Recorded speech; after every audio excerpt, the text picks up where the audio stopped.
வணக்கம். இப்போ இந்த வீடியோ ப்ரெசன்டேஷனில் நம்ம MCX சில்வர் மார்க்கெட்டில் இன்றைக்கி எப்படி ட்ரேட் பண்ணலாம் அப்படின்றத பற்றி பார்க்கலாம். அதுக்கு முன்னாடி போன வாரம் வெள்ளிக்கிழமை மார்க்கெட்டில் என்ன நடந்தது, நம்ம என்ன எதிர்பார்த்தோம் அப்படின்றத பார்ப்போம். நீங்கள் பார்த்துட்டு இருக்கிறது குட்வில் கமோடிட்டிஸோட சார்ட்டிங் டூல். நான் இப்போல்லாம் கம்ப்யூட்டர் கர்சரை ஒவ்வொரு கேண்டில்ஸ்டிக் மேலே வைக்கிறனோ அப்போ கீழே உங்களுக்கு டேட்டும் டைமும் தெரியும். நீங்கள் பார்த்துட்ருக்கிற இந்த வெள்ளை கலர் கேண்டில்ஸ்டிக் தான் நேற்று மார்க்கெட்டோடைய, அதாவது வெள்ளிக்கிழமை மார்க்கெட்டோடைய ப்ரைஸ் ஓப்பனிங் 42,900 பக்கமாக மார்க்கெட் ஓப்பன் ஆகிருக்கு. நம்ம என்ன எதிர்பார்த்தோம் அப்படின்னா சில்வர் மார்க்கெட் டவுன் ட்ரெண்டுக்கு சாதகமாக இருக்கிறதுக்கு வாய்ப்பு உண்டு. அது மட்டும் இல்லாமல் குறிப்பாக ஒரு இடத்துல சொல்லியிருந்தோம், இந்த 43,200 43,000 இந்த இடத்த தாண்டி க்ரூட் ஆயில் சில்வர் ப்ரைஸ் கொஞ்சம் மேலே போகிறப்ப ஒரு ப்ளூ கலரில் நம்ம குட்வில்லோட சார்ட்டிங் டூல் இண்டிகேஷன் கொடுக்கறதுக்கு வாய்ப்பு இருக்குது. ஆனால் அது ட்ரெண்டுக்கு அகெயின்ஸ்டாக ட்ரேட் பண்ணுறது. அதனால் அடுத்த ரெசிஸ்டன்ஸ் ஒன்று வரப்போவோ இல்லை அதுக்கு முன்னாடி கம்மியான ப்ராஃபிட்டாக புக் பண்ணிவிட்டு வெளியே வந்துடுங்க அப்படின்ற ஒரு எச்சரிக்கையும் கொடுத்துருந்தோம். அந்த அடிப்படையில் ப்ரைஸ் ஓப்பன் ஆனதுக்கப்புறம் பார்த்திங்கன்னா மார்க்கெட் தொடர்ந்து நம்ம இந்த 43,000 மற்றும் 43,200 இந்த ஜோன் இருக்குது பார்த்திங்கன்னா, இந்த ரெசிஸ்டன்ஸை டெஸ்ட் பண்ண முயற்சி செஞ்சுருக்கு. அதுக்கப்புறம் பாருங்கள், நம்ம எதிர்பார்த்த மாதிரி நம்ம இண்டிகேஷன் சார்ட்டிங் டூலும் அந்த மாதிரி இண்டிகேஷன் கொடுத்து மார்க்கெட் மேலே போகுது அப்படின்ற இண்டிகேட் பண்ணியிருக்கு. ஆனால் 43,200 இந்த இடம் ரெசிஸ்டன்ஸ் அப்படின்றனால அது தொடர்ந்து பலன் கொடுக்காமல் மார்க்கெட் மறுபடியும் கீழே மூவிங் ஆவரேஜ் விட்டு கீழே வந்திருக்கு. இந்த எச்சரிக்கையெல்லாம் போன வாரம் வெள்ளிக்கிழமை வீக்கில் டெய்லி வீடியோ அனாலிசிஸில் உங்களுக்கு கண்டிப்பாக கொடுத்துருந்தோம். அந்த அடிப்படையில் மார்க்கெட் மறுபடியும் இந்த 43,000 மூவிங் ஆவரேஜோடு சேர்ந்து ரெசிஸ்டன்ஸாக மாற்றி திருப்பி நம்ம குட்வில்லோட சார்ட்டிங் டூல் செல் சிக்னல் கொடுத்துருக்கு. அந்த அடிப்படையில் பார்த்திங்கன்னா மார்க்கெட் ட்ராப் ஆகி நம்மளுடைய அடுத்த ஜோன் டார்கெட் ஜோனை 42,660 டெஸ்ட் பண்ணியிருக்கு. அது மட்டும் இல்லாமல் கீழே வந்து புதிய லோ க்ரியேட் பண்ணி 42,400 வரைக்கும் கீழே வந்து புதிய லோ க்ரியேட் பண்ணி மறுபடியும் இந்த 42,660 ஒரு சப்போர்ட் எடுத்துகிட்டு பார்த்திங்கன்னா நம்ம மூவிங் ஆவரேஜ் தொடர்ந்து அதுக்கு சப்போர்ட் ரெசிஸ்டன்ஸ் கொடுத்து மார்க்கெட் தொடர்ந்து ரெசிஸ்டன்ஸ் எடுத்து 42,759 க்ளோஸ் ஆகிருக்கு. இதுதான் போன வாரம் வெள்ளிக்கிழமை மார்க்கெட்டில் நடந்த ப்ரைஸ் ஆக்ஷன். நம்ம எதிர்பார்த்த மாதிரியே எல்லாம் அமைஞ்சிருந்தது. மறுபடியும் நம்ம குட்வில்லோட சார்ட்டிங் டூல் ஒரு அற்புதமான இண்டிகேஷன்ஸ் தான் கொடுத்து நம்மளை நல்ல லாபகரமான நாளாக போன வாரம் வெள்ளிக்கிழமையாக மாற்றிருந்தது அப்படின்றதில் எந்த சந்தேகமும் கிடையாது. சரி, இன்றைக்கி என்ன பண்ணலாம் அப்படின்றத பார்க்குறதுக்கு முன்னாடி ஒரு சில பழைய ட்ராக் ரெக்கார்டு, ஒரு ஹிஸ்ட்ரியை நம்ம பார்த்துருவோம் சில்வர் மார்க்கெட்டில். இப்போ நீங்கள் பார்த்துட்ருக்குது சில்வர் மார்க்கெட்டோட 1 மணி நேர சார்ட்டு. அதாவது போன கான்ட்ராக்டுக்கு உண்டான ப்ரைஸ் ஆக்ஷன். இது வந்து போன கான்ட்ராக்டில் நடந்த ப்ரைஸ் ஆக்ஷனை ஃபுல்லாக நான் உங்களுக்கு காமிக்கிறேன். ஏன் அப்படின்னா சப்போர்ட் ரெசிஸ்டன்ஸ் அப்படின்றது எத்தனை கான்ட்ராக்டில் நடந்தாலும் சரி அது ஒரே விஷயந்தான்.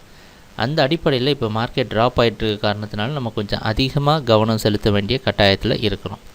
நீங்கள் கவனத்தில் வைக்க வேண்டியது இந்த 43,600 இந்த ஒரு இடம் இருக்குது பார்த்திங்கன்னா, 43,600 43,200 இந்த ரெண்டு இடத்தையும் ஒரு ப்ளூ கலர் கோடு போட்டிருக்கிறேன். அப்புறம் 44,200 இந்த இடத்துலையும் ப்ளூ கலர் கோடு போட்டிருக்கிறேன்.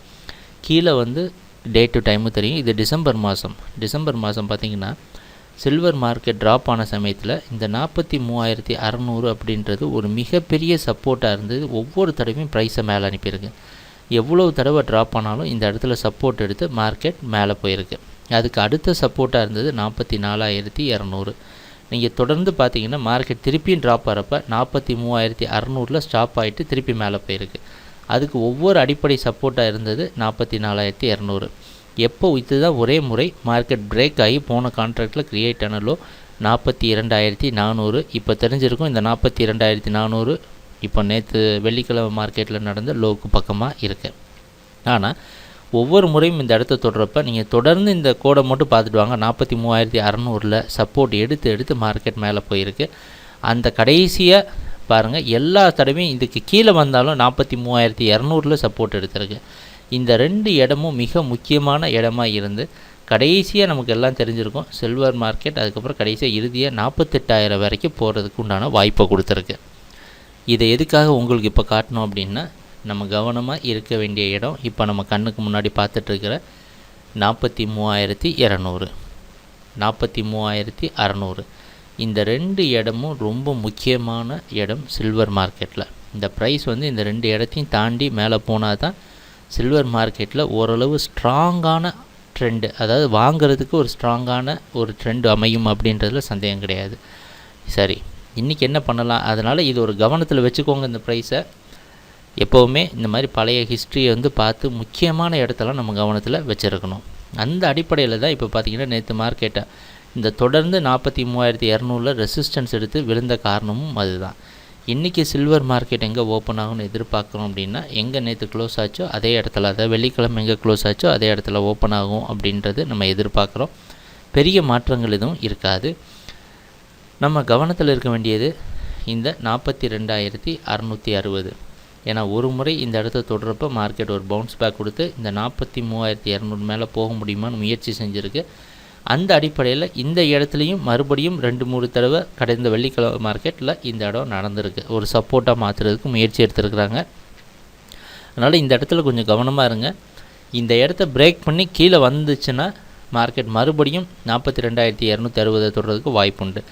அப்படி இல்லை அப்படின்னா இந்த இடத்துல கன்சாலிடேட் பண்ணி நம்ம குட்வில்லோட சார்ட்டிங் டூல் படிப்படியாக இந்த இடத்துல கன்வர்ஜ் ஆகும். எப்போவுமே ஒரு பை இண்டிகேஷன் கொடுத்தது அப்படின்னா என்னென்னா, இப்போ ட்ரெண்டுக்கு அகெயின்ஸ்டாக நம்ம ட்ரேட் பண்ண வேண்டிய கட்டாயத்தில் வந்துடுவோம். இப்போ சப்போஸ் உதாரணத்துக்கு மார்க்கெட் இங்கே ஓப்பன் ஆகி இங்கே 42,900 பக்கமாக மூவ் ஆகிற சமயத்திலேயே உங்களுக்கு பை சிக்னல் கொடுத்துரும் குட்வில் சார்ட்டிங் டூல். அது காரணம் என்னென்னா, ஷார்ட் டேர்ம் பையிங். இந்த டே ட்ரேட் பண்ணுறப்ப நமக்கு தெரியும் 43,200 அப்படின்றது ஒரு மிகப்பெரிய ரெசிஸ்டன்ஸ். இது பக்கமாக வந்தோன்னே ப்ராஃபிட்டை புக் பண்ணிடுங்க. கொஞ்சம் கொஞ்சமாக ப்ராஃபிட்டை புக் பண்ணுங்கள். ஒரு தெளிவான பையிங் கன்ஃபர்மேஷன் கிடைக்கிற வரைக்கும் இந்த வாய்ப்புகளை நழுவ விட வேண்டாம். கொஞ்சம் கொஞ்சமாக புக் பண்ணுங்கள். 42,600 கீழே ப்ரைஸ் வந்ததுன்னா நல்ல செல் ட்ரெண்டுக்கு சாதகமான வாய்ப்பாக அமையும். ஆனால் நம்ம சொன்ன மாதிரி இப்போ உங்களுக்கு காட்டின மாதிரி 43,260, 200, 43,600 இந்த இடத்துலலாம் அதிகமான கவனம் செலுத்துங்க. ஒவ்வொருத்தரையும் மார்க்கெட் பவுன்ஸ் ஆகி இந்த இடத்த தொடுற சமயத்தில் மார்க்கெட்டில் தெளிவான ட்ராப் இருக்கா இல்லையா அப்படின்றத நம்ம உன்னிப்பாக கவனம் செய்யணும். அதனால் அதையும் நம்ம ஃபாலோ பண்ணுவோம் டெய்லி வீடியோ அனாலிசிஸில். சரி, ட்ரேடிங் நடக்கிறப்ப பார்க்கலாம் என்னென்ன மாற்றங்கள் நடக்குதுன்னு. எங்கள் வீடியோ ப்ரெசன்டேஷனை தொடர்ந்து பார்த்துட்டு வந்ததுக்கு மிக்க நன்றி, மகிழ்ச்சி, வணக்கம்.